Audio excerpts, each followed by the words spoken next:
Welcome to the Kino Cave, and today I'm going to be talking about Spider-Man Into the Spider-Verse. So this film follows Miles Morales as he is bitten by a radioactive spider and becomes the new Spider-Man. Spider-Man is a very important character to me, and I basically grew up with him. He was my favorite superhero until I was 11, and I could endlessly talk about how important that character is to me, but that deserves a video all in itself. So I'm going to focus in on this film and why it's one of the best Spider-Man films in my opinion. Definitely a contender for the best in a more objective way, but nostalgia and all that. What I really love about this film's story and characters and themes and all that is that it's basically Stan Lee's idea of what Spider-Man is brought to the screen, and it does this idea more so than any other Spider-Man film has. It's that anyone can wear the mask. If you look at videos of Stan Lee talking about the character, the reason why he wears a full body costume is because you can't see his skin, so he could be any race or gender or anything like that. The idea is any kid can look at Spider-Man and see themselves. Miles Morales is an excellent character. He's extremely compelling, and he's just different enough from Peter Parker to make him as interesting, and so that other people can relate to him in a different way that they relate to Peter Parker. I relate more so to Peter Parker than Miles Morales, but Miles Morales is there for people who've lived through more of his experiences. One thing that's really great about Miles is that he doesn't want to be this special genius, or he doesn't even want to be Spider-Man at the beginning of this film. Miles Morales wants to be normal. He just wants to be a regular kid. He wants to he wants to fit in to his own skin. However, being this really smart kid and gaining spider powers later on, he's expected to conform to the ideas of what the other spider people want him to be, and what his parents want him to be, and what his school expects him to be. And that's really difficult for him because Miles is an artist. He doesn't want to be a genius, he doesn't want to be a superhero at first. He's an artist. He wants to create. He wants to express himself in any way he can. And at the start of the film, the only person who really recognizes that is his uncle Aaron. This is what makes Miles very relatable to a lot of people. He's looking for his place. The thing about Peter Parker is that he enjoys being special. He enjoys being smart. He likes to go far in life. The thing that makes Peter Parker relatable is that he's lived being special, and he got ridiculed for it and bullied for it, which a lot of people can relate to. Miles doesn't exactly have that experience. He's a similar fish out of water, but instead he's in this school for geniuses, and he doesn't want to be a genius, despite the fact he is absolutely smart enough to be in part of this school. I think Miles Morales is definitely the Spider-Man for the people. The thing about Peter Parker's Spider-Man is that he stands kind of above everyone else in New York City. He comes down like an angel, whereas Miles is perfectly on the ground. He's among them, he's one of them, and that's all he wants to be as himself and as Spider-Man. Going through the other characters in the film, Peter B. Parker is a very, very good representation of Peter Parker. To me, he represents the tiredness of Spider-Man.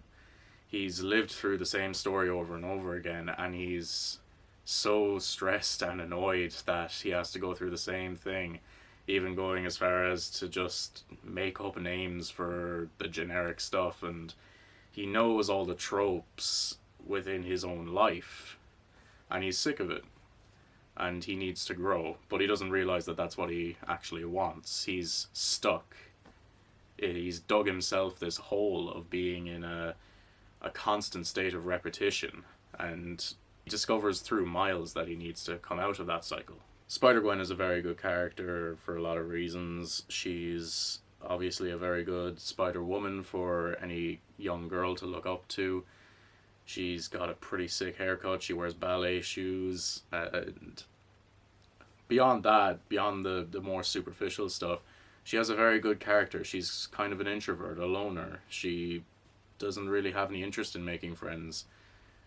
Going back to the want and need of Spider-Man and the various characters that live within the Spider-Verse, She needs to open herself up, but she doesn't want to. She wants to remain a loner and an introvert and to remain in this safe bubble.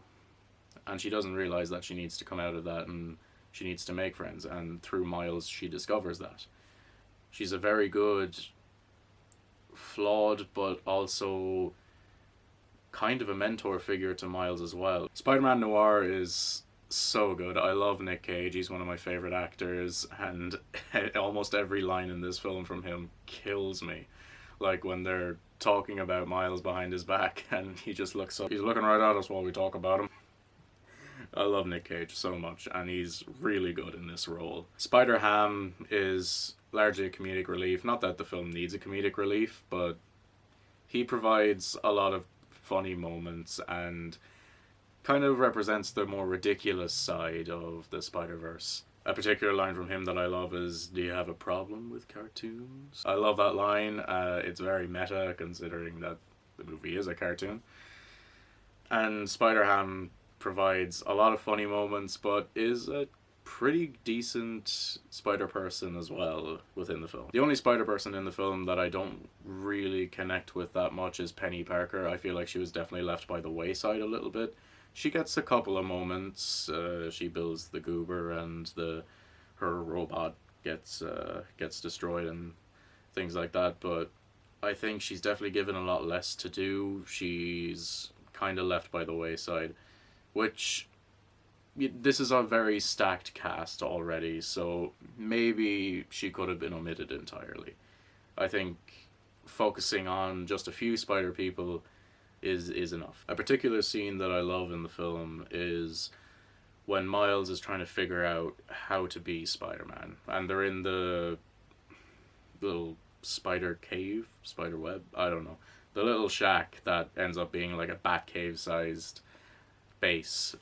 The spider people are all trying to teach Miles what it means to be Spider-Man, and I love how they all try to teach Miles how to be like them, which for each spider person is quite different, and can be comedic, like when Spider-Ham says, "Can you float in the air while you smell a delicious pie?" This is also very serious as Spider-Man Noir tries to show Miles how to beat up an entire army of people, and Spider-Gwen tries to teach Miles how to swing through the air like a graceful dancer, which would make sense. She wears ballet shoes. I assume that she would be a dancer in her own universe. And Penny Parker asks if Miles can rewire a mainframe, which is very in keeping with her more technological side to Spider-Man. Miles needs to figure out that he needs to be Spider-Man his own way,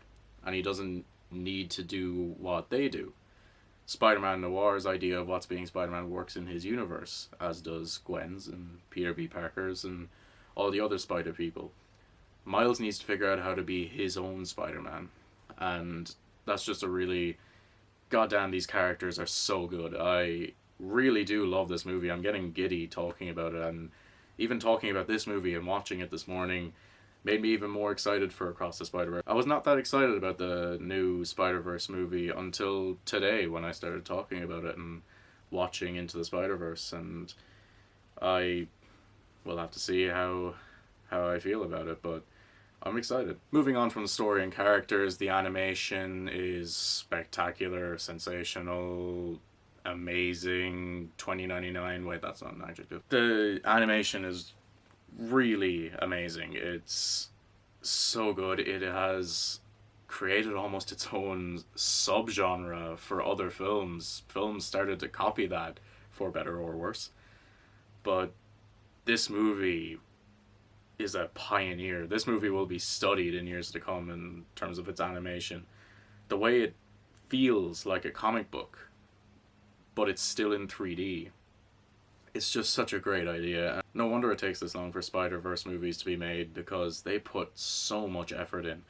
And from what I can see of Across the Spider-Verse, a lot of effort's going into that one too. And I just know that that's going to look spectacular, and this movie looks spectacular. It is such a beautiful movie to look at.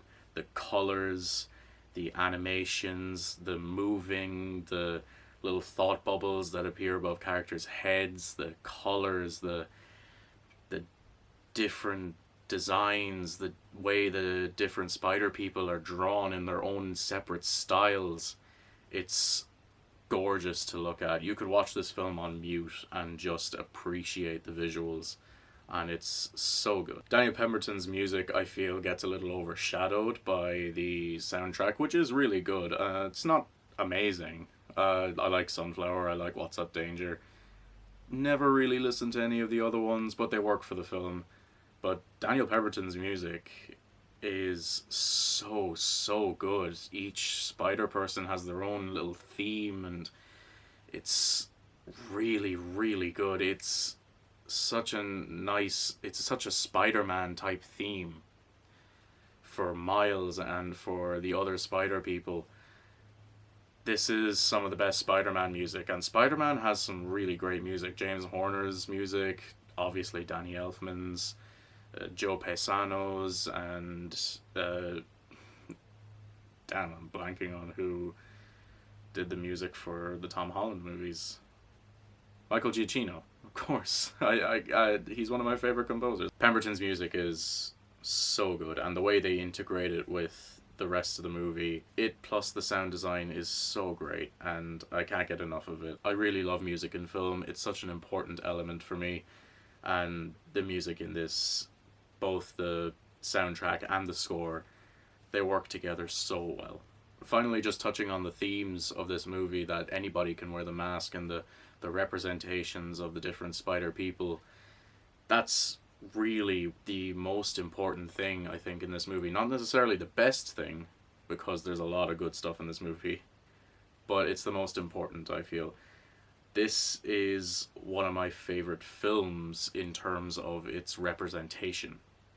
There's so many different people, different types of people in this movie.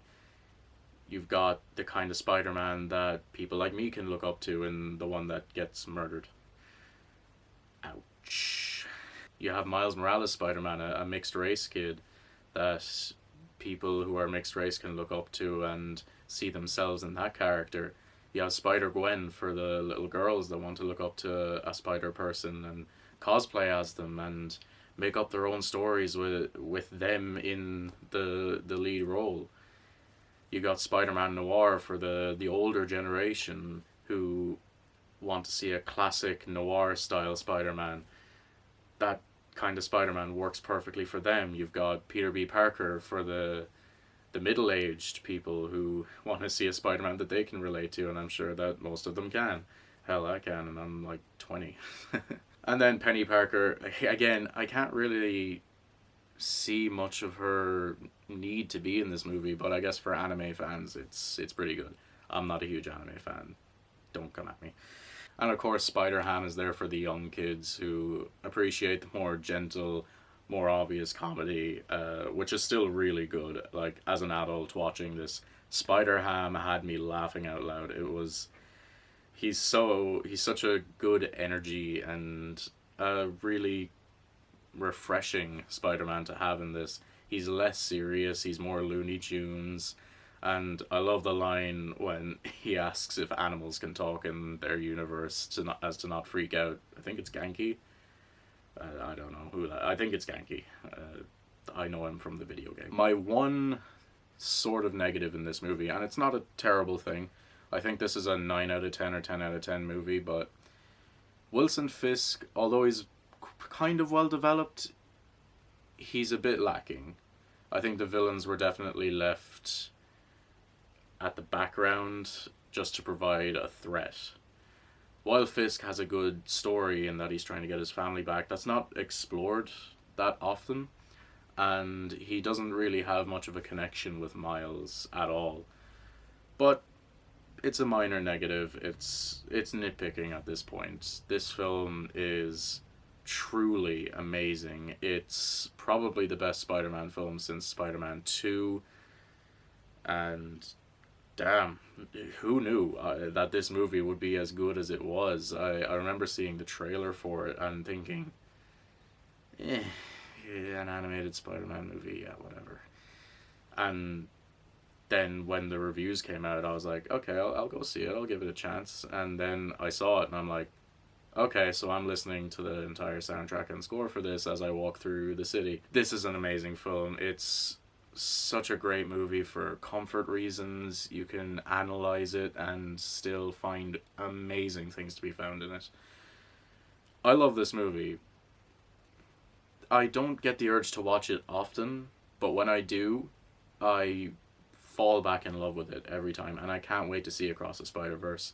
I'll get that review out as soon as I can. I'm going away on holidays in a few days, so my review for Across the Spider Verse is going to be a little bit late, but I will get a chance to see it in a couple of days, and I'll get the review out when I can. So those are my thoughts on Into the Spider-Verse. Comment below, let me know what you think of the movie, and subscribe for more reviews. So those are my thoughts.